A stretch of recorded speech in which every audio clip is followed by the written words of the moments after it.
Why is Dixie D'Amelio's video of Be Happy so awesome? Hi, I'm Dr. Mark, and I'm going to help you sing and perform more like the top artists around the world. I'm a professional voice teacher, performance coach, and opera stage director.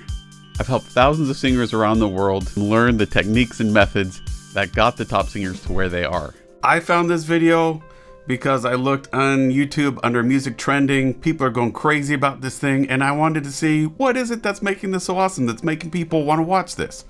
Let's check it out. Sometimes I don't want to be happy.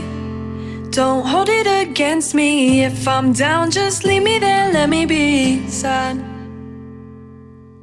Sun's up, I already wanna lay down. Friends calling, I ain't really tryna go out. Okay, there's a ton going on here just at the very start, which is always fun to watch. Number one, where's this set? It's set at someone's home. Nice, it's a nice home, luxurious for sure, but it's chill. The way she's dressing, very casual, just like she's hanging out at home, right? Body language, relaxed, but not active, right? Really pretty sedentary. It has an introspective feel to it, right? Cool. So what then would we expect to hear musically if we see that? Well, we'd expect to hear kind of softer tones, not a lot of jangly stuff going on yet. We'd also expect to see with her singing that it's a little more collapsed here, a little more just conversational, not really working all that hard, kind of on the realm of West or Southern US where we're kind of lazy here with our mouth. You'll notice there's still a little bit of teeth in there and it is open, but it's pretty conversational in her lower range. Now, my big question is going forward, if we get to a section that has middle higher range, again, I haven't heard this yet.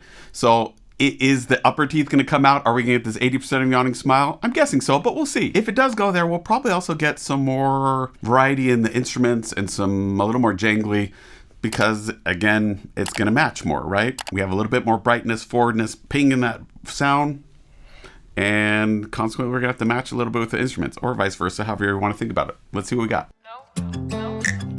Don't wanna get dressed up to pretend. I could lie and say I'm fine, maybe you'll stop calling then. I've got chips on my shoulder, only getting older, so I keep to myself. Ain't tryna complain, just don't wanna explain it. But sometimes I don't wanna be happy. Okay, there it is. And it happened, and we'll probably see more of it. So there you go. That's what we were talking about. So other thing I want to point out here is you'll notice that we're at home, and these kind of home settings all tie together. They all kind of feel like the same luxurious home, right? But it's not a sequential story, which tells us that the story mode here is more a bunch of different memories happening around each other or emotional states that are going on, right? So that's challenging. It's challenging because how does the brain follow that, track that, and make it feel like it's all part of the same thing? Well, the way you're going to notice that they're already starting to do that is they're revisiting the same kind of settings, adding a little more information each time. So it's like we got a bunch of little stories that move forward a little bit at a time. It helps us also have the feeling like time is passing. Like this is a state that just isn't happening over one day, but it's a state that's happening over a certain amount of time. Probably days, right? Because we have multiple outfits here, multiple locations, and multiple kind of looks. That makes us think multiple days. Hold it against me. If I'm down, just leave me there, let me be sad. Sometimes I just wanna be lonely. Don't need you to hold me. If I'm low, you don't need to care, let me be sad. What's the matter with that? We went back, what's the matter with that? To a more collapsed place, less teeth, a little more collapsed in the place. What that collapsed place does is it mutes the sound a little bit, keeps it a little more conversational, doesn't make it as rich, buzzy, and forward, but it also kind of warms it up a little bit, right? Because that sound kind of gets trapped in there a little bit and warms up. And because she's being mic'd, not a problem. We can hear her just fine, which is a lot of what goes behind when we're learning to sing, the focus on trying to be resonant and projecting. If we have to compete with a lot of other instruments, or we have to sing without a microphone, or other things like that. Not the case here. So she can sing in this lower range and sing pretty chill and relaxed and without a whole lot of stretch there, and still have it come across as really pretty easy. I think it's a really cool sound. It's really easy to listen to. It doesn't stress me out. I don't know. There are voices that stress me out, but it relaxes me is probably a better way of saying it.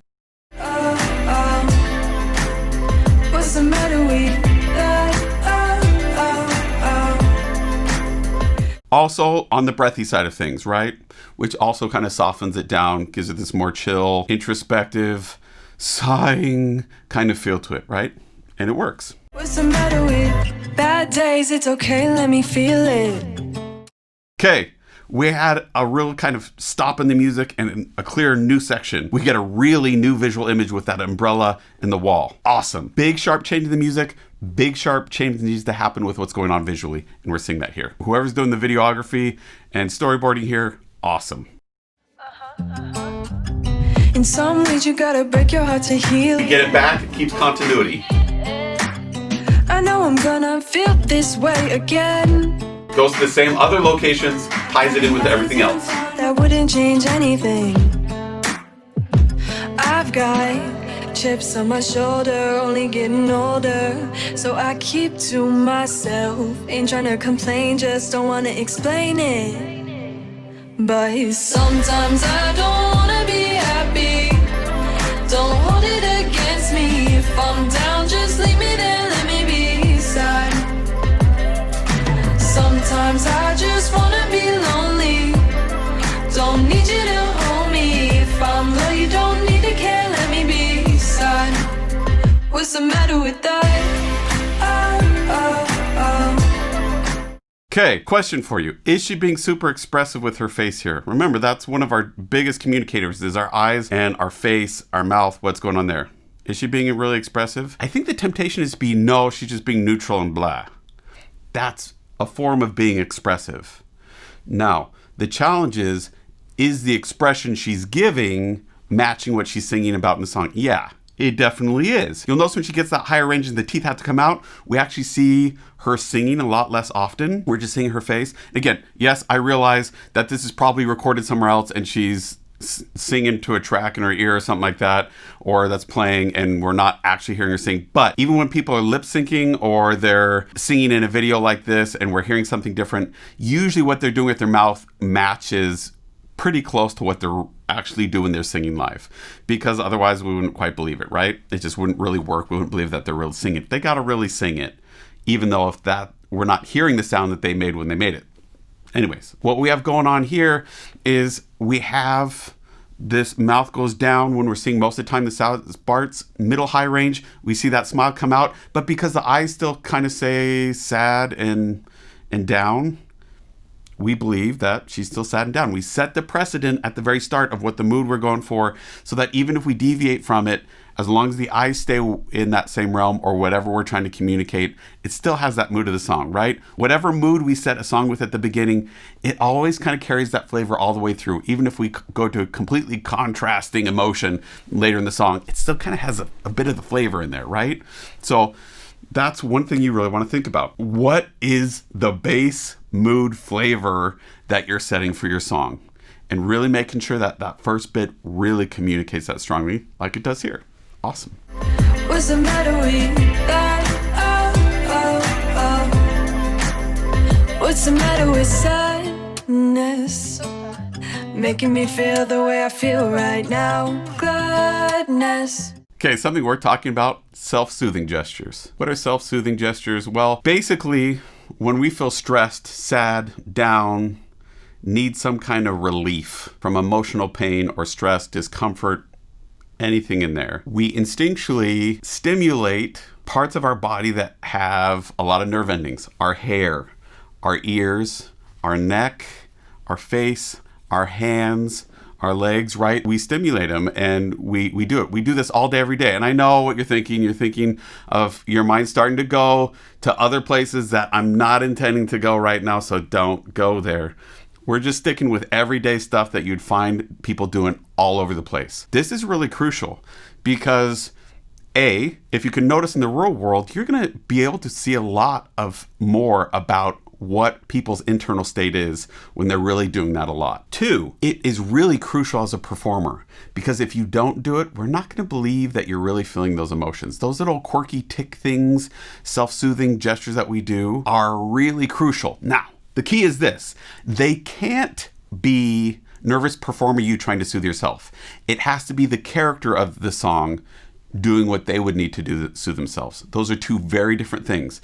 If it's the nervous performer version of you trying to soothe yourself, it's going to read like a nervous performer. It's not going to do what you want. If it's the character doing what that character would do in the imaginary moment that the song's setting up, with that mood of that the song's setting up, then we'll buy it. And she's doing that here. Love it. It's a thought that's on my tongue. It's a thought that's on my tongue. But sometimes I don't wanna be happy. Don't hold it against me. If I'm down, just leave me there. Let me be sad. Let me be.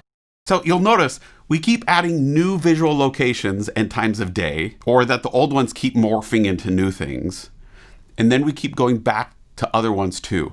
So it's really portraying what's going on psychologically for most of us most of the time. We're in a moment and then we think about the past, we think about the future, we daydream, we're back in the moment, and we kind of jump around mentally to different times and locations, especially when we're kind of in an internalized, focusing inward type of mindset. We start living a lot in the past and the future, right? And so consequently, this is communicating to our minds, to our subconscious, that what we're talking about is not a literal story happening, but we're walking through someone's memories, thoughts, feelings, emotions, and daydreams. Is it working? I think it's working gorgeously, and I think it worked great with the song too. Really, really cool. Sometimes I just wanna be lonely. Don't need you to hold me. If I'm low, you don't need to care. Let me be sad. What's the matter with that? What's the matter with that? Just let me be sad. Okay, just let me be sad. Did what was going on there communicate that? I think it did a pretty excellent job of not going over the top, being pretty genuine, authentic. It's not like we're doing crazy like mascara drip things or anything else. It's just someone that felt sad and wants to let themselves be that way for a while, right? Can you relate? I can relate. I think that's the key. We want to be telling stories and communicating things in ways that people can relate to. And in this case, I think we can all relate to the different moments there, even if we don't live in such a luxurious house. I sure don't. Even if we don't dress that way, or we wouldn't sit in a bathtub with a white shirt on, or we wouldn't jump into the pool with our clothes on. Maybe you would, I don't know. But the emotion of it that it captures, really crucial. And what I also love is how much variety we got without them pulling us away from that message and what they're trying to communicate. Everything went to communicating that, right? Umbrellas with rain coming down even when it's sunshiny, with a wall behind you, or you're underwater and feeling like you're drowning a little bit and you're just trying to keep your head afloat.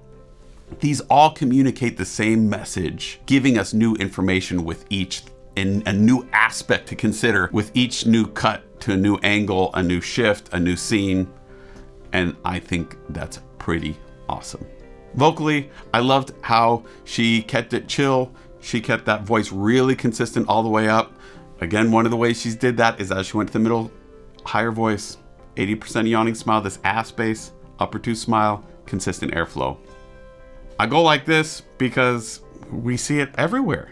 If you watch my videos, you'll see this comes out almost every time, right? If it hasn't sunk in yet, watch some more videos. You'll hear me talk about it more. Give it a try and see what you think. You can book a lesson with me at foundyourvoice.com. You can also find me on wizio.com, where you can send me short video or audio clips for me to respond and give feedback on. Don't forget to click like and subscribe.